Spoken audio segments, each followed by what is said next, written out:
All right, guys, welcome to week one of the Hub campaign. I guess relaunch, we'll call it. Yeah, Hub campaign relaunch. This is a Dungeons and Dragons 5e campaign, Sandbox adventure based out of the largest city in the world. And I am so excited to launch this one.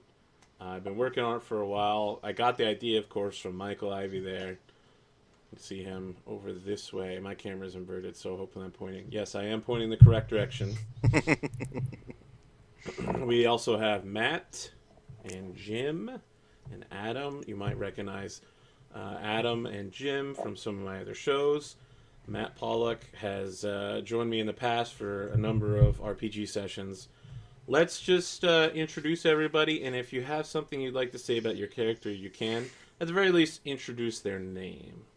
Michael, let's start with you. How have you been? What's it been, like 2 months? Been about 2 months. I have to turn off the stream because I can't stand the video lag of looking at you and talking. Perfectly okay. It has been good. I've been playing a lot of non-tabletop games.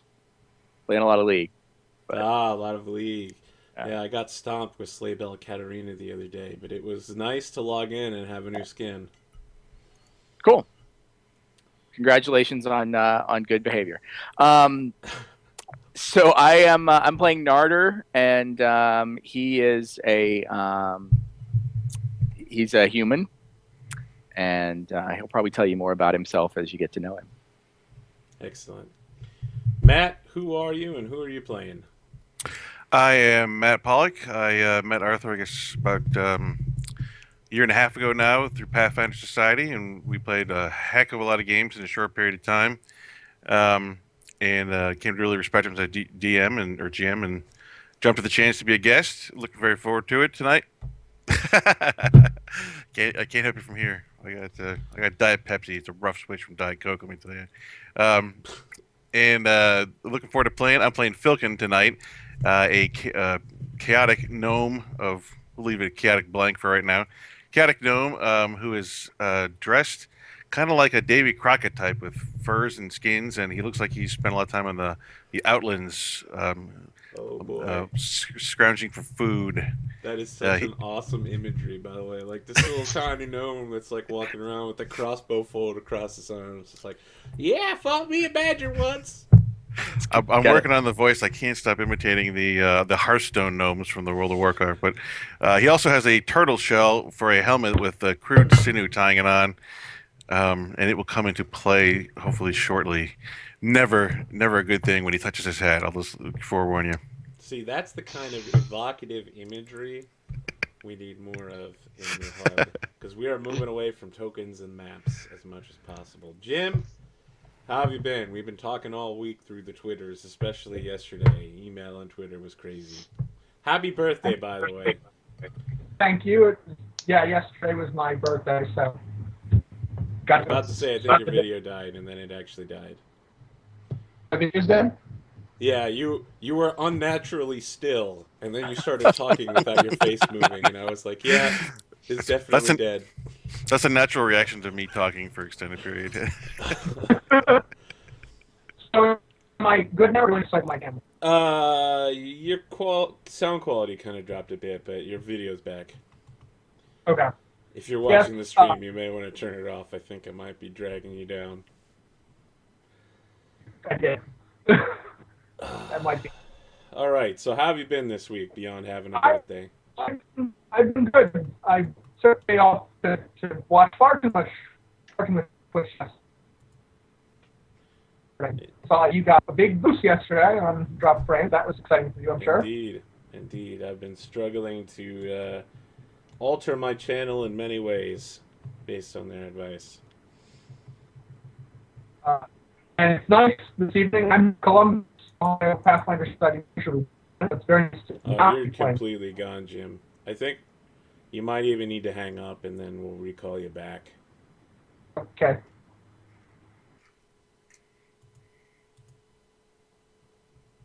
Yeah, it wasn't just me, or that connection was terrible for everybody. That connection was terrible. It's very bad. Brutal. We have you back, Jim? Skype working now? Start talking a little bit more. I'm going to keep talking to you, tell me I'm good to stop talking. Okay, you're good. It's a little iffy still, but let's go with it. I hope it'll even out. So, as I was saying before Skype decided it hates me, as the Columbus Pathfinder Lieutenant for Pathfinder Society, it's nice to play something other than Pathfinder for a change. So I'm It looking forward to is. this deal. Isn't it? It's taking And us so long to convert people. It shouldn't. It shouldn't, but such is life. We're playing Chiron, the human warlock, this evening. Kind of a draggled-looking fellow. Looks like probably not slept in a well-to-do place in a long, long time. He's seeking karmic redemption. I'll leave it at that. Good place to leave it. All right, and finally, last but not least, Adam. Who are you? How have you been? And what exactly is a Sorin? Been pretty good. Busy as heck, but that's that time of year for me. I am playing a human cleric of the first and the last, vengeful, spiteful god, and so he's wearing underneath his over his chainmail, he's wearing thick black robes tied off in a white thick rope. And having a large holy symbol hanging from his chest that looks like it weighs at least a good 10 pounds. And he's very much mourning. You can tell that he's just grieving for something very recent. He's also smells like sea salt, and he looks like he came recently off of a merchant vessel, so he is just not a very happy person right now, and he's just kind of trying to find some new companions. So he's looking for some friends. Aww. All right, so to Aren't we fill all? in... I'm sorry, what's happening, Mike? Aren't we all? Yeah. To fill in any people watching, of course, if you look below me on the stream here, you should see a link to the Hub documentation. If you're watching on YouTube, there should be a YouTube link on my channel to head to Twitch, and you can find out more about Hub from there. We have a Google group where if you are a viewer and you would like to guest star for a week or a couple weeks, you can let us know, and you could even be on the show with us. Wouldn't that be fantastic? You can also look into the background of the world. I think we mentioned Divine Spark and the First and Last. These are gods that I've written up for this world. They're a bit different than I think normal deities, perhaps, but we'll see. And of course, we couldn't have a session without a Daily Bard, and so I'm going to drop that for the players again. I'm Daily gonna drop Bard! it for the viewers on the stream, in the chat, and it will also be in the comment section below if you are watching on the YouTube. Below. So, if you guys just want to look that over real quick. Whoops. That's kind of meta. Now we're watching the stream. Okay, that's better.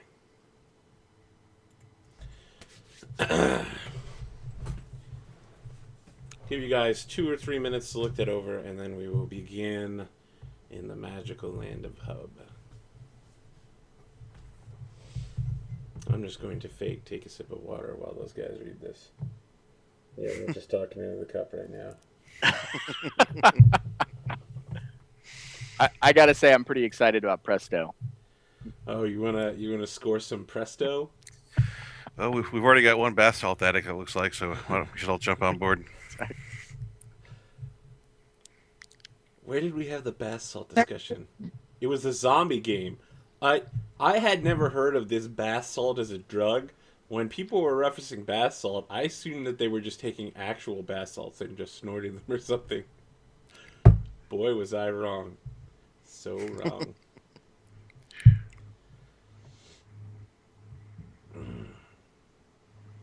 Hmm.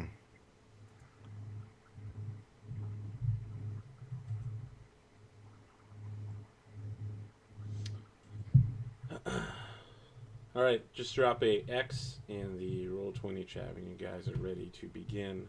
You got one immediately. I'm not quite done with the Spore report. Yeah, that Donald Spore. He's almost as good as James Jives.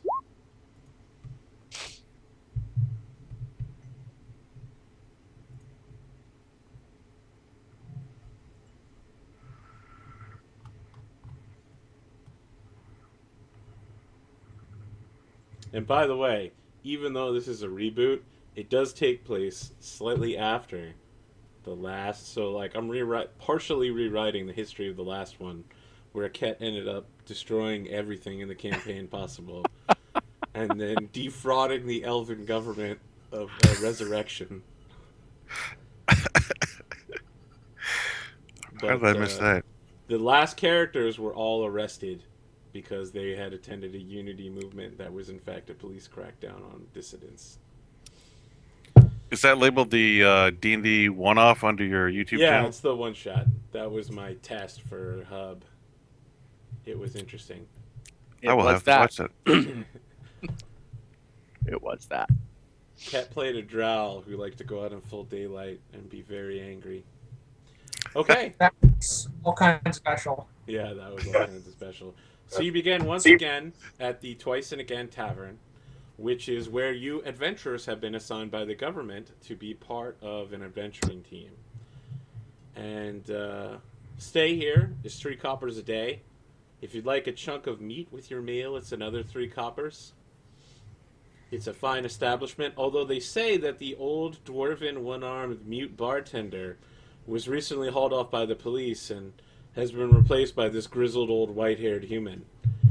And, you know, he's washing down the bar currently, pulling beers if you'd like some. Even though it's dawn, everyone's still drinking because it's the day of Unification Day. It's the first day of the new year, Sindane 1. Everyone's talking about the new year, the first day of spring. Everything is great. The Elven Empire is fantastic. And there's these new jobs that have been posted on the job board. And you all meet for the first time next to the giant table that has the world map carved into it.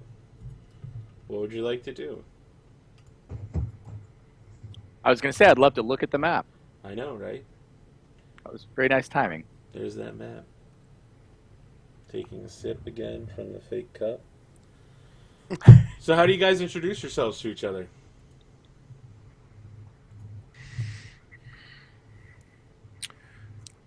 That's a fine question. So Narder's sort of hanging back a little bit. Obviously understands that, you know, there's some social pressure to go and say hello, and seems to be slightly anxious about that interaction. The table and the job board are more or less side by side or near one another, correct? Yep. I introduced myself. Hello, my name is Soren Sunderkrag. Have you heard of the god, the first and the last? I'm a follower of this god, and he takes me by where he takes me on the wild adventures. Would you like to join me in a wild adventure? Looks like we have some opportunities here on this board.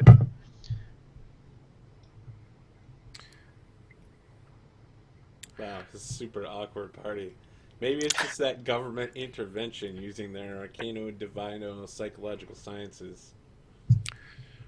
Well, as the guest for the week, I had mistakenly assumed that it just didn't occur to me that this was not a long-standing campaign of week 44. Yeah, so I sort of skipped over how I was introduced myself.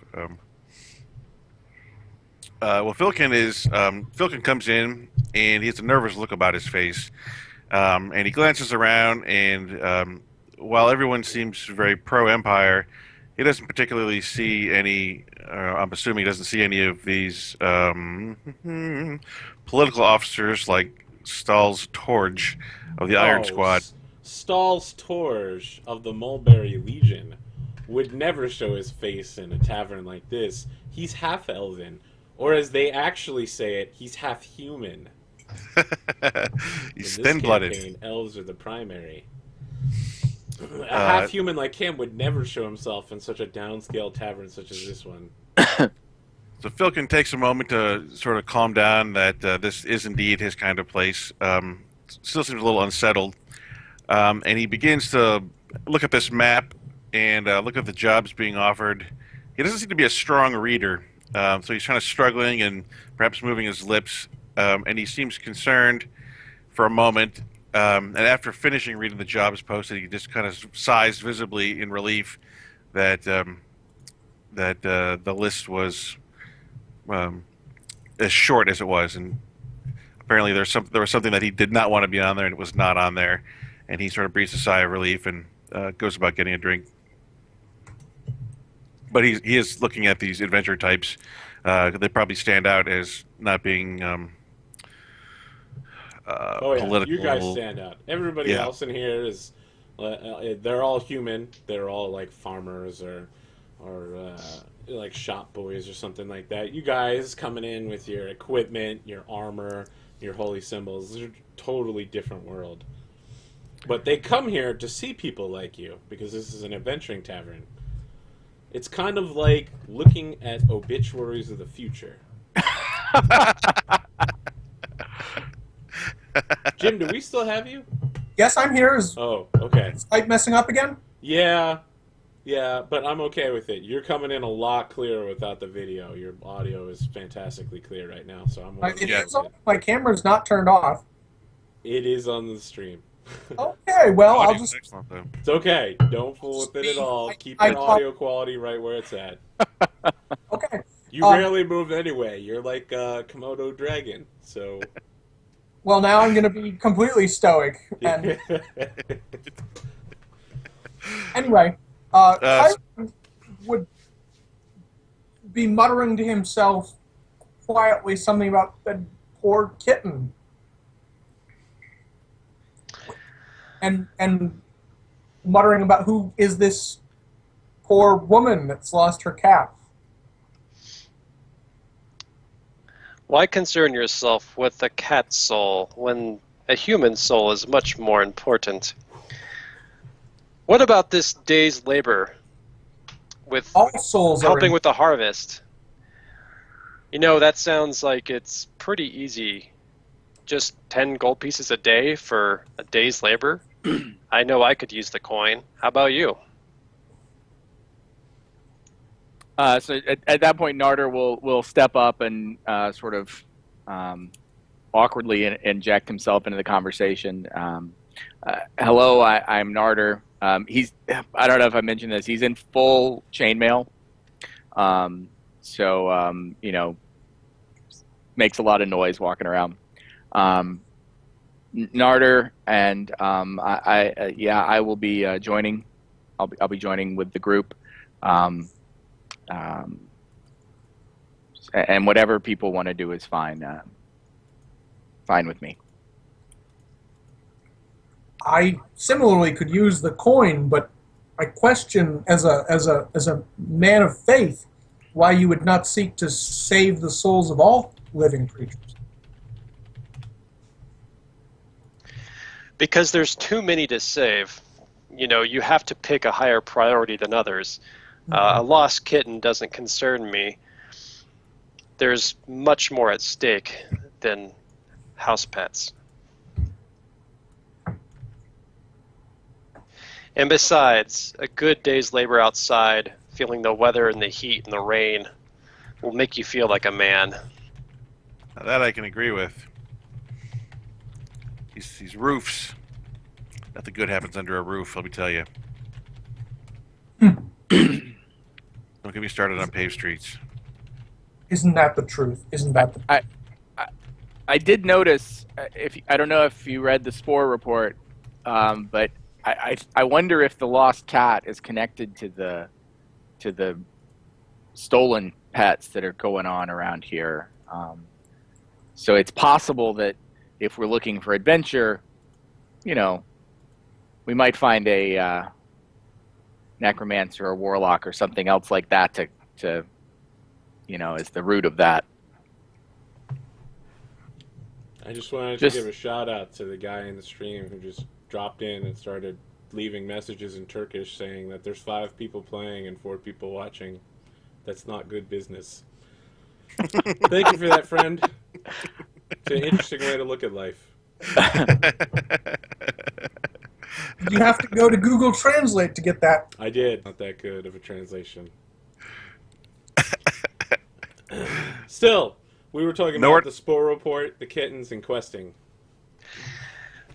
I don't disagree that there could be some intrigue behind these missing pets, but I just prefer to be outside and stretch my back. And it's been a while since I've been on land, and it'd be good to get my feet underneath me. A hard day's labor is not a bad thing. So when you say that, a salt and pepper bearded fellow in the corner who's kind of been eyeing the rest of you while you've been talking, he stands up. He's about 6.5 feet tall, very thin but wiry. Looks in every way like a farmer. He's got the wide brimmed hat. He's even got, you know, like seed packs around his belt. He's like, "Oh, you young suckers. I don't think any of you could stand a single day of farming, weak and fat and flabby like y'all. Oh, you can't smell the earth, can you? You might as well be dwarves." Farming is just... He leaves his drink. He gets up and walks out, and you see he's got, like, the back of his pants have all been patched. The bartender looks your guys' way and is like,